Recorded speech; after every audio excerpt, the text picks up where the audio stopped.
Sali na po! Ang tanong kailangan pa ba ang Espiritong Banal? Di ba tama na si Jesus na siya'y bumaba at pinakilala sa atin ng Ama?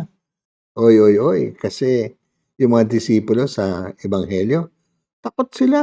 Kahit nakilala si Jesucristo, kahit si Jesucristo nagpakilala sa kanila ng muling nabuhay, takot sila magtestigo. Pero tingnan natin sa unang pagbasa, nung nagdumaong ang Espiritong Banal, di ba? Wala silang takot magsalita. In fact, naging testigo sila. Alam niyo yung testigo sa Griego, ibig sabihin yan, ang salitang Griego, martir. Di na sila takot mamatay alang-alang sa kanilang paniniwala kay Kristo Jesus. Yan ang bisa ng Espiritu Santo. Ang Espiritu Santo inilaan sa mga apostoles at sa atin din na hindi lang tayo binyagan, dapat tayo kinumpilan kasi lalo sa panahon na ito, hindi dapat tayo matakot magbigay patunay sa ating paniniwala sa Jesucristo.